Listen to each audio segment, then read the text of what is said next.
Bye bye bye. Hello and welcome back. Today I'm going to be talking about releases for K-pop that stood out to me this January. If you like this kind of video, please consider subscribing. First up is (G)I-DLE's Super Lady, which released a couple days to about a week ago. Idol is usually very hit and miss for me, but this one was a hit. It's very clear with this one that they're getting Cube's entire budget for their title track, and I can really respect that.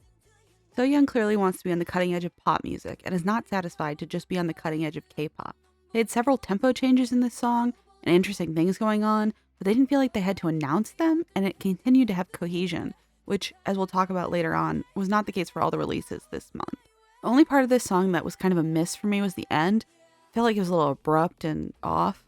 The B-side they released, Wife, with this song is also pretty notable, and I wanted to talk about it. It is kind of insane. The lyrics are weird, but I feel like Soyeon learned from My Bag that she could be silly and make a fun song and use it to like spark discussion that would directly lead to promoting whatever single she's about to release. I have to admire that kind of awareness and marketing. Will I listen to Wife in the future? No, probably not. Will I listen to Super Lady in the future? Yeah, probably. I think that's what she was looking for, and I think it did everything they wanted to do for them promotion-wise. Itzy also released a song last month called Untouchable. It returned to a more mature sound for them. It's hard to say if it performed better in Korea than some of the more Disney Channel-esque releases Itzy has become known for recently, like Sneakers, but I think it'll do a lot to win back some of the people they lost in that era.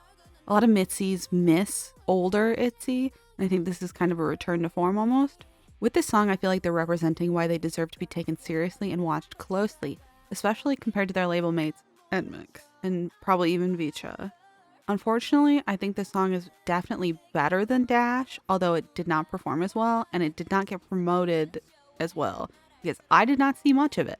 JYP, I think, is doing a disservice to most of their artists by loading all of their releases in the same couple weeks. I mean, Nmixx, Vicha, Itzy, Twice, all releasing back to back to back to back, oversaturating their own market. It is very reminiscent of the Red Velvet Chill Kill drama release with Taeyeon in there all at the same time, splitting attention. That's not great. Speaking of Nmixx, Dash came out. Judging by my Spotify recommendations, it feels like JYP decided to heavily promote this one, especially compared to other Nmixx songs. It feels like they wanted this one to be their breakout. But like all Nmixx songs, it lacks cohesion. The group's concept is one of their ultimate failings. Mixed pop just sounds bad in my opinion. Every time I talk about Nmixx, it feels insane. I'm talking about a 4th gen group from one of the big three with one of the most hyped debuts I've ever seen.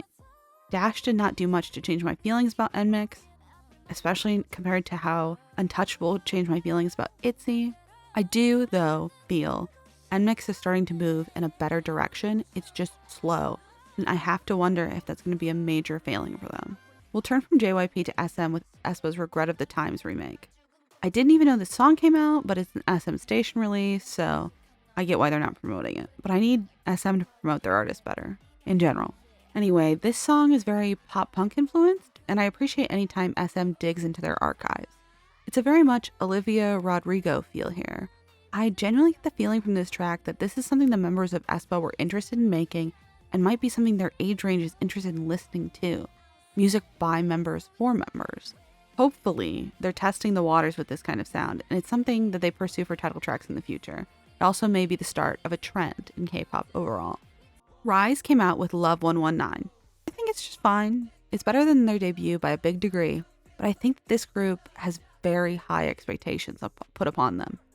A lot of people, including me, want to see shiny, EXO, or, something greater in them. And I think they're not going to be that necessarily off the bat. They're sounding a little bit like an NCT subunit, and I'm going to need them to do more to differentiate themselves, but that's SM's fault. This song fully sounds like an NCT reject, but that's not awful, especially not for SM, because NCT sells plenty of albums and are facing members going to military service. I just hope this group isn't a band-aid for sales for SM, and they can develop something more unique concept sound-wise. On one last SM note, Minho from SHINee came out with a cute love song called Stay for a Night. I'm pretty sure it's aimed squarely at SHINee fans, or at least an older demographic than most K-pop listeners in the West. But it's mature, enjoyable, and if you haven't heard it, you should give it a try. Diverting from the big three a little, Sistar 19 came out with a new song. I was surprised to see it in January of all things.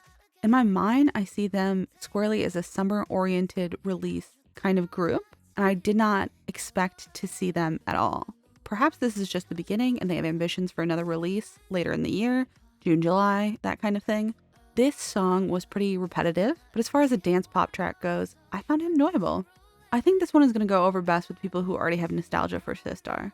It was cute, it was fun, and I really hope to see these two make more frequent releases. I'm pretty vocal about not loving the amount of teenagers debuting. I think the reverse of that coin is that I should be supporting groups and releases like this that are veterans in the industry and have major talent. Briefly discussing pop punk influences in K-pop again, Yena released a new song called Good Morning. She's very much blatantly leaning to pop punk and Olivia Rodrigo as a blueprint for her music. I used to be a huge fan of pop punk, so I think that it's a little bit lost its luster for me, and I do think it's amusing to see it revive in K-pop, but it's still fun. This is one of the underrated releases from January as far as I'm concerned. She's carving out a strong niche in K-pop and writing her own music, and I find that very admirable. Yena, in my opinion, is probably making the songs she wants to listen to, and I think she's at the forefront of this trend. In the future, I think you're going to see a lot of K-pop inspired by pop punk tracks, like Olivia Rodrigo's sound. Lastly, we have to talk about IVE's release, All Night with Sweetie. This song is extremely dated from the start.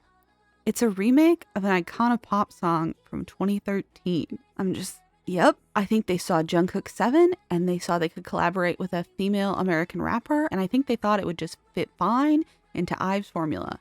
And then they did no other introspection on why 7 worked out for Jungkook. This song is so dated, not even in a fun Y2K way, but in a 2010s boring gang vocals way. Sweetie is doing all the heavy lifting in the song, is the only thing offering anything new from the original 2013 track. It needs another verse, a bridge, something. It's 3 minutes and 30 seconds and it feels about half that. I know K-pop songs are short now, but if you're going to do that, you should at least be interesting. Super Shy by New Jeans is only about 3 minutes, but at least breaks itself apart to not be overly repetitive and leans into a style that works well with brevity and invokes Y2K nostalgia. This one was a dud, and it's whoever decided to remake this song's fault. Anyway, that's all for me. Thanks for watching. Bye.